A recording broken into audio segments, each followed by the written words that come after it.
নমস্কার বন্ধুরা, আমার চ্যানেলে সকলকে স্বাগত। আজকের পর্বে আলোচনা করব বিশ্বাসঘাতকতার ফল। ভিডিওটি স্কিপ না করে অবশ্যই শুনুন। মহারাজ ধর্মগুপ্ত পরম ধার্মিক, দাতা, প্রজাপালক, দণ্ডদাতা। তার শাসনে সকল প্রজাই নিজের ধর্ম পালন করে, সবাই খুশি। মহারাজ ধর্মগুপ্তের খুব মৃগয়ার শখ ছিল। একদিন তিনি একটি উত্তম অশ্বে চড়ে বনে গেলেন। অপূর্ব শোভা, বহু সুন্দর সুন্দর গাছ, সুন্দর পাতা আর বহু তপস্বীদের বাস সেখানে। রাজা প্রায় সারাদিনই বনের মধ্যে ঘুরে বেড়ালেন। কোনো শিকার মিলল না। সন্ধ্যা হয়ে এলো। নিত্যদিনকার মতো রাজা এক স্থানে বসে সন্ধ্যায় গায়ত্রী জপ করলেন। তারপর দেখলেন ঘন অন্ধকার। এই অবস্থায় প্রাসাদে ফিরে যাওয়া যাবে না। গভীর অরণ্যে রাত্রি যাপনের ক্ষেত্রে আবার বাঘ সিংহের ভয়। কি করা যায় এখন? উপস্থিত বুদ্ধিতে উঠে পড়লেন একটা গাছের উপর। রাতটা কোনো রকমে গাছের শাখায় কাটিয়ে দেবেন। সকাল হলে বাড়ি ফিরবেন। কিন্তু তিনি গাছে উঠে দেখলেন সেই গাছে পূর্বে থেকেই একটা ভাল্লুক আশ্রয় নিয়েছে। বুঝি ওই একই কারণ হবে। খুব ভয় পেয়ে গেলেন মহারাজ। ভাল্লুক রাজাকে দেখে বলল, রাজা, আপনি ভয় পাবেন না। আমরা আজ রাতটা দুজনেই এই গাছেই কাটিয়ে দেব। ওই দেখুন, একটা ভীষণ আকৃতির সিংহ এদিকে আসছে। সারাটা রাত না ঘুমিয়ে থাকা যায় না। আপনি রাত্রির প্রথম অর্ধেকটা সময় ঘুমিয়ে নিন, আমি আপনাকে রক্ষা করব। তারপর বাকি অর্ধেক রাত্রি আমি ঘুমাবো। তখন আপনি আমায় রক্ষা করবেন। রাজা ভল্লুকের পরামর্শ মেনে ভাল্লুকের কোলে ঘুমিয়ে পড়লেন। সেই সিংহটি সেখানে এসে রাজাকে ঘুমিয়ে থাকতে দেখে ভাল্লুককে বলল, রাজা এখন ঘুমোচ্ছে, ওকে নিচে ফেলে দাও। আমি খুব ক্ষুধার্ত, ওকে পেলে আমার পেটে জ্বালা মিটবে। সিংহের কথায় ভাল্লুক বলল, হে পশুরাজ, তোমার ধর্মজ্ঞান নেই। ত্রিলোকে বিশ্বাসঘাতকতার মতো পাপ আর হয় না। অযুত যজ্ঞ করলেও মৃত্যুদোহীর পাপ নষ্ট হবে না। ব্রহ্মহত্যাদি পাপের প্রায়শ্চিত্ত থাকলেও বিশ্বাসঘাতক পাপীর পাপ কোটি জন্মেও নষ্ট হবে না। ভাল্লুকের কথা শুনে সিংহ ভাবল, এ ভাল্লুকের যা যুক্তি, একে বিপদগামী করা কিছুতেই সম্ভব নয়। তখন অপেক্ষা করা যাক।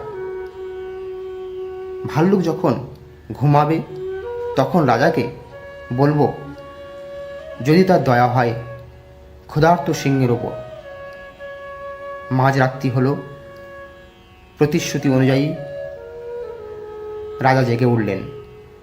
এবারে রাজার কোলে মাথা রেখে ভাল্লুক ঘুমালে আগের মতো সিংহ রাজাকে বলল, হে রাজন, এই ভাল্লুক বড়ই হিংস্র। আপাতত ওর পেট ভর্তি ছিল, তাই আপনি এতক্ষণ জীবিত। যখন ক্ষুধা পাবে নিশ্চয়ই আপনাকে হত্যা করবে। ওকে নিচে ফেলে দিন, আমার পেটের জ্বালা মিটুক। রাজা সিংহের কথা শুনে ভাবলেন, সিংহ ঠিক বলছে। তখন রাজা ঘুমন্ত ভাল্লুককে নিচে ফেলে দিলেন। কিন্তু ভাল্লুকটি গাছের ডাল ধরে কোনো রকমে আত্মরক্ষা করল। তারপর রাজার কাছে গিয়ে বলল, হে রাজন, আমি ভাল্লুক নই, আমি ভৃগু বংশজাত ধ্যানকাষ্ঠ। আমি ভাল্লুক রূপে আপনার কাছে এসেছি। আমি নিরপরাধ। তাছাড়া অর্ধেক রাত্রি আমি আপনাকে রক্ষা করেছি। তাহলে আপনি কেন আমাকে সিংহের মুখে ফেলে দিলেন? এখন আপনি আমার অভিশাপে উন্মত্ত হয়ে এই ধরাতলে বিচরণ করুন। তারপর সেই ধ্যানখাষ্ট সিংহকে বললেন, হে যক্ষ, তুমিও সিংহ নও, পূর্বে কুবেরের সচিব ছিলে, তুমি মহাযক্ষ। একদিন তুমি পত্নীর সঙ্গে ঘুরতে ঘুরতে মহর্ষি গৌতমের আশ্রমে গেলে, সেই সময় মণিবর আশ্রমে ছিলেন না।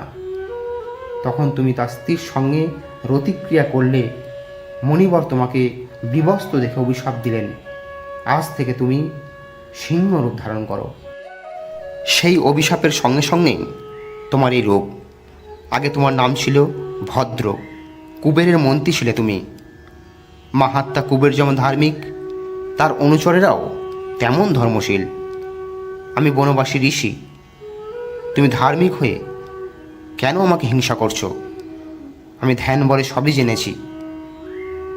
ধ্যানকাষ্টের এমন কথা শোনার সঙ্গে সঙ্গেই সেই সিংহ যক্ষ রূপ ধারণ করলেন। তারপর হাত জোড় করে ধ্যানকাষ্ঠকে বললেন, আজ আমার সব কথাই মনে পড়েছে। মহর্ষি গৌতম আমাকে শাপ দেবার পর বলেছিলেন, যখন কোনো ভাল্লুক তোমাকে এই সংবাদ বলবে, তখন তুমি আমার স্বর্গধামে যক্ষরূপে ফিরে আসবে। তারপর যক্ষ ভদ্র বিমানে চড়ে স্বর্গপানে চলে এলেন। এদিকে উন্মত্ত রাজা নিজের রাজ্যে ফিরে গেলে সকল প্রজা ও মন্ত্রীরা বড় আশ্চর্য হলো।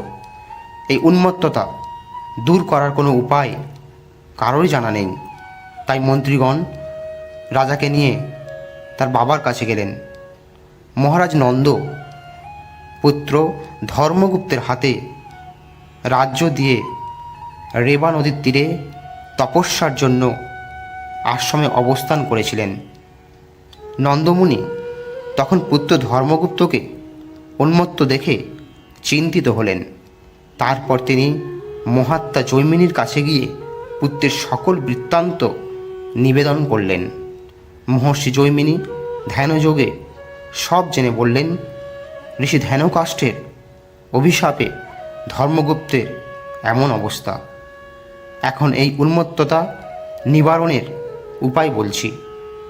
সুবর্ণ মুখরীর নামে এক মহাতীর্থ আছে, সেখানে তোমার পুত্রকে স্নান করাও, তাহলে তার উন্মত্ততা দূর হবে। মহর্ষি জৈমিনীর উপদেশ মতো মণিনন্দ তার পুত্র মহারাজ ধর্মগুপ্তকে মহাতীর্থে স্নান করালেন। তখন তার উন্মত্ততা নষ্ট হলো।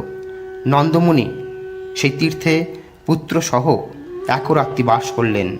তারপর তিনি পুত্রকে বহু উপদেশ দিয়ে ফিরে গেলেন নিজের আশ্রমে। ধর্মগুপ্ত এখন শাপমুক্ত। ভক্তি সহকারে বেঙ্কটপতির উদ্দেশ্যে বহু ধন, ভূমি, গাভী প্রভৃতি দান করলেন ব্রাহ্মণকে। তারপর প্রাসাদে ফিরে গেলেন। বন্ধুরা, ভিডিওটি ভালো লাগলে একটি লাইক করুন এবং অবশ্যই চ্যানেলটি সাবস্ক্রাইব করুন। কমেন্ট বক্সে লিখুন, জয় শ্রীকৃষ্ণ।